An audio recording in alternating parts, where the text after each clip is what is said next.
आजकल आपको SWP के बारे में बहुत सुनने को मिल रहा है, जिसको ऐसे प्रमोट किया जाता है जैसे ये कोई जादू की छड़ी है। मतलब एक बार इसको घुमा दोगे तो उसके बाद घर बैठे हर महीना आपको फ्री की सैलरी मिलती रहेगी। मतलब आप चाहते हो कि आपको हर महीने 10 या 20 हजार रुपए की सैलरी मिलती रहे, वो भी बिना किसी नौकरी के और घर बैठे। तो ये SWP से पॉसिबल है, इस बात में मैं इनकार नहीं कर रहा हूं। लेकिन देखो 90% केसेस में ना आपको SWP नहीं करनी चाहिए, क्योंकि इससे आप अपना लाखों करोड़ों का नुकसान करवा सकते हैं। और ये बात मैं कोई हवा हवाई नहीं बोल रहा हूं, ये मैं आपको कैलकुलेशन के साथ प्रूफ करके भी दिखाऊंगा।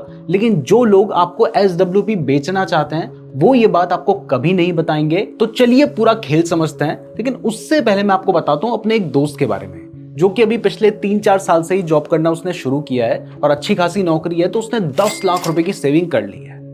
अब उसने जब इतना पैसा आ जाता है तो इंसान के दिमाग में होने लगता है कि भैया कहीं तो इस पैसे को डालना है। तो उसने रिसेंटली फिर SWP के बारे में सुन लिया और उसको लगा कि यार SWP में एक बार ये 10 लाख रुपए डाल दूंगा, उसके बाद हर महीने मुझे 10,000 या 20,000 रुपए आते रहेंगे। तो एक तरह से एक बार पैसे डालने के बाद मुझे हर महीने एक एक्स्ट्रा इनकम आएगी, जिससे मेरे अच्छे खासे खर्चे निकल जाएंगे। तो ये सारी बातें जब वो फोन में मुझे बता रहा था तो मैंने उसे कहा कि ठीक है, ये सब ठीक है, लेकिन तुझे पता भी है कि SWP क्या होता है? तो उसने ऑलरेडी कोई वीडियो देख रखी थी। तो उसने कहा कि SWP का मतलब है systematic withdrawal plan. Full form सबको पता होती है। अब इसके बाद मुझे क्या करना है कि जैसे ये 10 लाख रुपए मेरे पास आ गए हैं, इन 10 लाख रुपए को मैंने इन्वेस्ट कर देना है और उसके बाद मैंने अपना SWP स्टार्ट कर देना है। तो मैंने एक बार 10 लाख रुपए दिए। अब इस 10 लाख रुपए के ऊपर इंटरेस्ट बनेगा, तो वही जो इंटरेस्ट का पैसा होगा उससे मैं विड्रॉ करता रहूंगा। तो ऐसे मेरी एक एक्स्ट्रा इनकम हो जाएगी।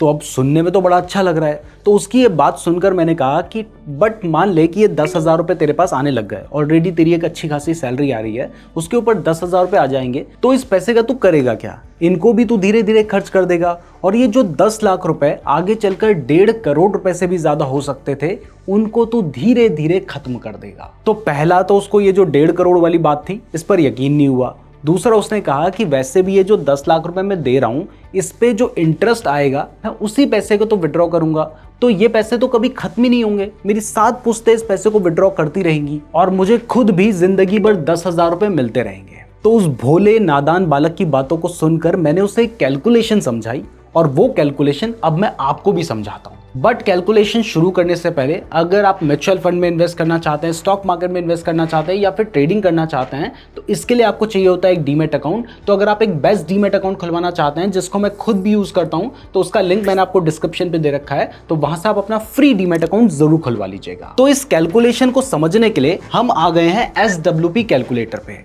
तो यहां पर मेरे दोस्त के पास जो 10 लाख रुपए हैं वो हमने डाल रखा है, जो कि हमारी टोटल इन्वेस्टमेंट है। यानी ये 10 लाख रुपए हमें पहले इन्वेस्ट करने होंगे। आप चाहें तो 20 लाख भी कर सकते हैं, 50 लाख भी कर सकते हैं, करोड़ भी कर सकते हैं, चाहे तो 1 लाख भी इन्वेस्ट कर सकते हैं, वो आपके ऊपर होता है। तो यहाँ पर जो अमाउंट वो 10 लाख रुपए इन्वेस्ट करना चाहता है वो हमने डाल दिया। अब विड्रॉ वो कितना पैसा करना चाहता है हर महीने, तो ये वो करना चाह रहा है हर महीने विड्रॉ कितना, 10,000 रुपए। तो पहले महीने उसे 10,000 मिलेंगे, अगले महीने भी उसे 10,000 मिलेंगे और ऐसे पूरे एक साल में उसको 1,20,000 रुपए मिल जाएंगे। लेकिन जब आप SWP कर रहे हैं तो SWP करने का फायदा यह है कि ये जो पैसा है ये आपका सिर्फ पड़ा हुआ नहीं है कि उसी में से आपको पैसा मिल रहा है। इस पैसे के ऊपर आपको रिटर्न्स मिलते हैं और जनरली ये जो पैसा होता है ये म्यूचुअल फंड में लगाया जाता है, जो कि आपको 12% के आसपास के रिटर्न्स आराम से दे सकते हैं। तो हम 12% के रिटर्न्स लेकर चल रहे हैं। हो सकता है लॉन्ग टर्म में आपको 15% भी मिल जाए, या फिर मार्केट अच्छा नहीं चला तो 10% भी मिल जाए। इसलिए हमने एक फेयर वैल्यू यहाँ पे डिसाइड की है कि आपको 12% के रिटर्न्स मिलते हैं। तो ऐसे में अगर मेरा दोस्त चाहता है कि अगले 15 साल तक उसको पैसा मिलता रहे, तो 15 साल बाद क्या होगा? देखिए, पहली बात यहाँ पे समझिए कि उसने 10 लाख डाले हैं और अगर उसको 12% का इंटरेस्ट मिलता है, तो यहाँ पर 10 लाख का 12% होता है 1,20,000 रुपए। तो ये जो 10 लाख रुपए के ऊपर उसे 12% इंटरेस्ट मिलना था 1,20,000 रुपए, वही पैसा वो हर महीने 10-10 हजार रुपए करके विड्रॉ कर रहा है और ऐसे उसको 12% के इंटरेस्ट मिल रहा है। तो उसकी कैपिटल तो वही रहनी चाहिए। लेकिन उसने जब 10 लाख रुपए का इन्वेस्ट किया तो अगले महीने ही उसे 10,000 रुपए मिल जाएंगे। तो अब अगले महीने उसकी जो कैपिटल होगी वो कितनी रह जाएगी? वो रह जाएगी 9,90,000 रुपए। तो अब 9,90,000 के ऊपर 12% का उसे इंटरेस्ट मिलेगा। तो अगर ऐसा होता है तो 1 साल बाद थोड़ा सा उसकी जो इन्वेस्टमेंट की वैल्यू थी वो कम आएगी। तो हम सीधा 15 साल का लेके चलते हैं कि 15 साल बाद क्या होगा या 15 साल तक क्या होगा। तो देखिए उसने 10 लाख रुपए इन्वेस्ट कर रखे हैं, हर महीने वो 10,000 रुपए विड्रॉ करना चाह रहा है, 12% का हम मान के चल रहे हैं कि उसको इंटरेस्ट मिल रहा है। तो अगले 15 साल में उसने देखिए इन्वेस्ट किए थे 10 लाख रुपए, लेकिन वो ऑलरेडी 18 लाख रुपए निकाल चुका होगा, क्योंकि उसको इंटरेस्ट भी तो मिल रहा है ना। और 18 लाख निकालने के बावजूद भी उसके पास लगभग 7.5 लाख रुपए बचे होंगे, जो भी शायद अगले 10 साल तक चल सकते हैं। चलिए एग्जाम्पल के लिए देख ही लेते हैं। इसको हम टाइम पीरियड को थोड़ा और बढ़ाते हैं, इसको हम बढ़ा के ले चलते हैं 25 साल। तो यहाँ पर आप देख सकते हैं कि उसने एक बार 10 लाख रुपए डाल दिए और मान लेते हैं कि 12% का इंटरेस्ट उसको मिल रहा है, जो कि फिक्स्ड नहीं होता है। मैंने आपको बताया है कि वो बढ़ भी सकता है तो घट भी सकता है। तो लेकिन अगर ऐसा हो जाता है तो उसने 10 लाख डाले हैं तो वो ऑलरेडी अगले 25 साल में 30 लाख रुपए निकाल चुका होगा, हर महीने 10-10 हज़ार रुपए करके। और उसके बावजूद उसका जो अकाउंट होगा उसमें 1,37,000 रुपए बचे होंगे। तो ये तो बहुत अच्छी स्कीम है भाई, एक बार पैसा डाला हर महीना 10,000 रुपए आ रहा है। तो देखिए स्कीम तो अच्छी है, इस बात से मैं बिल्कुल डिनाई नहीं करूंगा, लेकिन अगर आपकी अभी अभी जॉब लगी है तब आपके लिए स्कीम मेरे हिसाब से बिल्कुल भी अच्छी नहीं है। और जनरली इसको प्रमोट ऐसे ही किया जाता है कि आपके पास कहीं से भी पैसा आ गया उसको डाल दो और हर महीने निकालते रहो। बट यहाँ पर ना आपको जो ये रिटर्न्स देखने को मिल रहे हैं, जो कि सुनकर हमें बहुत अच्छा लगता है और देखने में भी बड़ा मजा आता है कि हर महीना 10,000 आएगा, कुछ काम नहीं भी रहा तो खर्चा तो थोड़ा बहुत चल जाएगा। तो पहली बात तो आज जो 10,000 है उसकी वैल्यू अगले 10 साल बाद शायद 5,000 या 4,000 रुपए रह जाएगी, जिस हिसाब से इन्फ्लेशन बढ़ रहा है। लेकिन फिर भी हमें दिखाई तो दे रहा है कि भैया पैसा कुछ तो आ रहा है ना, और एक बार हमने डाला है तो स्कीम तो एकदम ठीक ठाक लग रही है। लेकिन यहाँ पर एक बात समझिए कि हम ये मान के चल रहे हैं कि आपको 12% के फिक्स्ड रिटर्न्स मिल रहे हैं, जबकि जब आप म्यूचुअल फंड में पैसा इन्वेस्ट करते हैं तब आपको कभी भी फिक्स्ड रिटर्न्स नहीं मिलते हैं।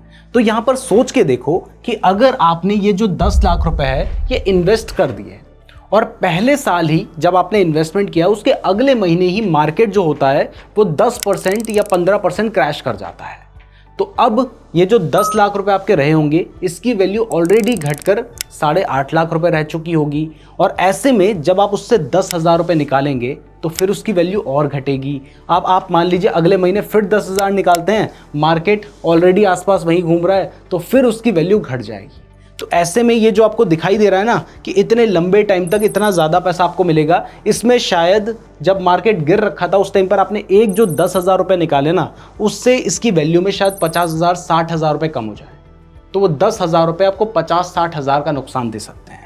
तो पहली चीज़ यहाँ पर जो हम कैलकुलेशन करते हैं उसमें ये गलती है। दूसरा, अब देखो सबसे बड़ी चीज़ क्या है। सबसे बड़ी चीज़ है कि अगर आप रिटायर हो चुके हो, आपको रिटायरमेंट में पैसा मिला था, आपकी कोई पेंशन नहीं है और वहाँ पे आप चाह रहे हो कि भाई इस पैसे से मुझे कुछ रिटर्न्स मिल जाते और हर महीने एक सैलरी मिल जाती, तो उस जगह पर मैं कहता हूँ SWP बहुत अच्छा है। लेकिन अगर आपकी नई नई जॉब लगी है, आपको ऑलरेडी एक जगह से सैलरी आ रही है, तो अगर एक्स्ट्रा 10,000 रुपये आ जाएंगे उसका आप क्या करोगे?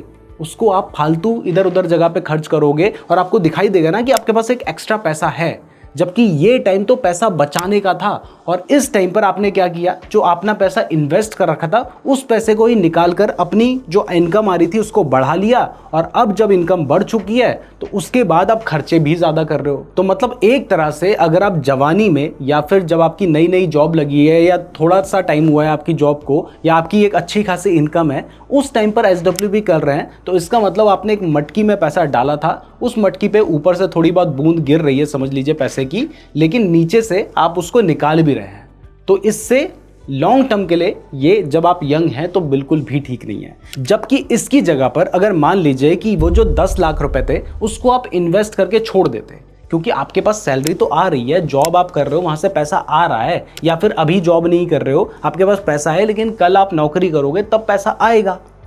तो ऐसे टाइम पर अगर आपके पास जो एक्स्ट्रा पैसा पड़ा था उसको आप इन्वेस्ट करके छोड़ देते, तो यहाँ पर आपके लाइफस्टाइल में कोई खास फर्क नहीं पड़ता। 10,000 आ जाने से अगर आप 50-60 हज़ार कहीं से कमा रहे हो तो बहुत ज़्यादा डिफरेंस आपके लाइफस्टाइल में नहीं आएगा।